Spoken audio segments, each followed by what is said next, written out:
Let's see what the mail brought us today. Hopefully it's not anthrax again.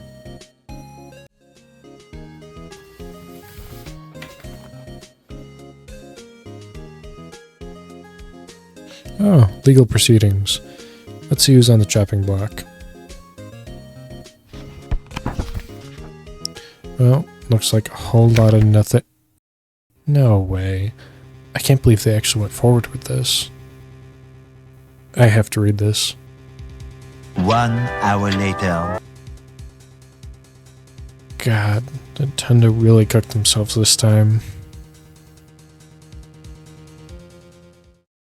So Nintendo has thrown out another legal threat to a group that they claim is using their intellectual property. Big surprise there. Now, in the past, this has been justified, such as with another Metroid 2 remake, also known as AM2R, and Pokemon Uranium. These are games that use the IP, name, and or assets from their respective franchises to make a new thing. While I don't necessarily agree with the decision morally, legally Nintendo was within their rights to shut them down. However, Nintendo has been exploring their legal and ethical boundaries to see what else they can shut down. The most recent example being Yuzu, the former Nintendo Switch emulator.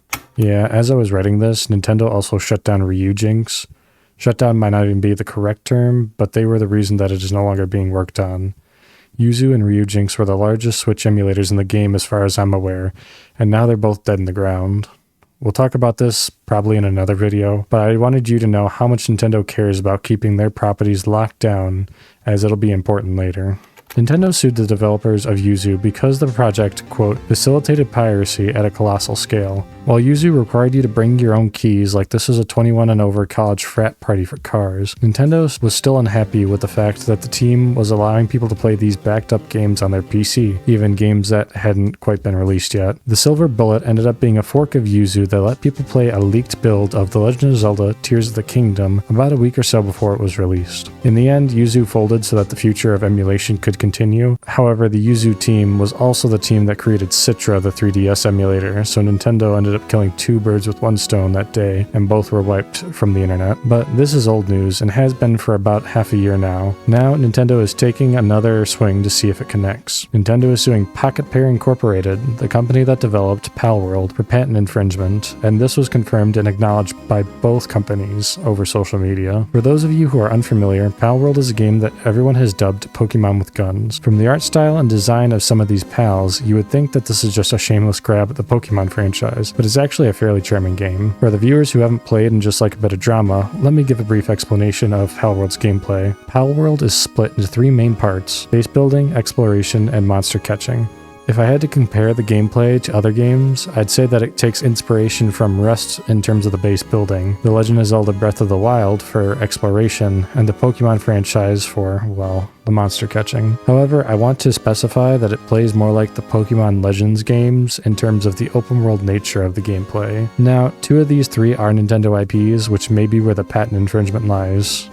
Again, go figure. But let's take a closer look at these elements in Palworld itself. Probably the most legally dubious of these features is the monster catching. In Palworld, you use Pal spheres to capture these monsters known as Pals. These Pals have to have low health or be afflicted with some sort of status ailment in order to be captured. You can have up to 5 Pals in your team, with any additional Pals caught being sent to the Pal box. Bill must be rolling on his grave about that one. One thing I will note that strays from the beaten path is that Pals do not actually evolve, which looks like a point for Palworld not being a direct rip. Pals can be used to fight other Pals by casting them out of their Pal spheres, but this is not the only purpose Pals serve outside of their ball, but we'll get to that in a second. Pals have special traits that buff or debuff themselves or the player, with some special traits that are rare but extremely useful. Some of the traits can increase your mining efficiency or make them run a bit faster or give them higher attack speed, but these only apply if that Pal is in your party, so it makes it worthwhile to strategize who is in your party and incentivizes catching many Pals. Quick edit here by these only apply if that Pal is in your party. That only applies for things that affect the player. Anything that affects the Pal just affects the Pal, so those status effects just apply to them anyways. But if a Pal has a trait that gives you like plus 10 mining efficiency, it has to be in your party for it to take effect. By the way, I'm going to take this moment while we are paused here to just say, if you have enjoyed the clips that you have seen, this is through my Twitch. I did start streaming recently. or I guess I should say I started picking it back up again. I did stream a couple years prior, but with college and everything, I kind of had to stop. But now that all I'm doing is working, I found more time to stream. So go ahead and follow me over there on twitch.tv/thebytewise. There will also be a link in my description for those of you to click. Follow me on there. Also, we do have a Discord now. The rare traits are common in Lucky Pals. Are you serious? Pocket Pair, you're really walking the line there. Lucky Pals are rarer than their normal counterparts, stronger and physically larger instead of being palette swapped like in other games, making them much easier to spot in the wild. Pals can also help you perform tasks at your base, which you can create a la Rust. All pals have certain skills that they can perform, from cooking to mining to transporting things. You can put these lazy pals to work after they're done with their cage match with the literal god. In most instances though, you'll have a set of pals dedicated to the base and your team that sticks with you, but you can make your team help with things like mining or chopping wood out in the wild when you cast them outside of their ball. When you place your first pal box, the area surrounding it becomes your base. From there, you can build structures within it like furnaces and workbenches. You can't just freeball it in the open though, because you can and will get raided by rabid pals or other humans from time to time. So either you have to hope that you're at base to help out, or hope that your pals can defend themselves against the invaders. But I've gotten ahead of myself. Where do we even find these pals and these materials to make a massive military compound? Well, Palworld has an open world not too dissimilar from The Legend of Zelda Breath of the Wild. The reason I say this is not because it's one of the biggest open world games in recent memory, but because of how you can traverse the world. Right off the bat, you can scale structures at the cost of your stamina meter. Most actions take away from this, so I personally devote a lot of skill points to stamina to make running away and traversal overall just nicer. But pretty early on, you learn a crafting recipe. Oh, by the way, there's also crafting because every survival game needs to have crafting. But you learn a recipe for a glider that works essentially the same way as it does in Breath of the Wild. At the cost of stamina, you can glide with the winds until you dismount or run out of stamina and plummet to your death. There's other NPCs, secrets, and treasure in Palworld, with a big tree reminiscent of Yggdrasil smack dab in the middle of the island. There are a lot of secrets, with some of the tallest points or hidden nooks having these Liflunk effigies that will increase your catching probability as you gather more. There are lots of spots to explore with varying climates and different pals to find in each, with each zone having its own boss pal that you can kill or even catch. Okay, taking a step back, I kind of see where Nintendo was going with this, but hear me out. Pocket Pair combined all of these gameplay loops into something that hasn't quite been done yet. Probably because people don't like creating monster catching games out of the fear that either Nintendo will cast hellfire onto you, or gamers will just call it a blatant copy of Pokemon. Nintendo is taking Palworld to court for patent infringement, and that's all we really know right now. People who speak legalese on the internet have looked through Nintendo's patents, and the two guesses right now are that the patents being infringed upon are the ball shaking mechanic, something that's been in Pokemon since Red and Blue, and the mounting an animal mechanic. Now that last one is kind of crazy, but Mudahar from Some Ordinary Gamers kind of said this the best. Mounting an animal and riding it through the fucking world is not a unique gameplay concept. For Nintendo to patent this is actually absurd to me.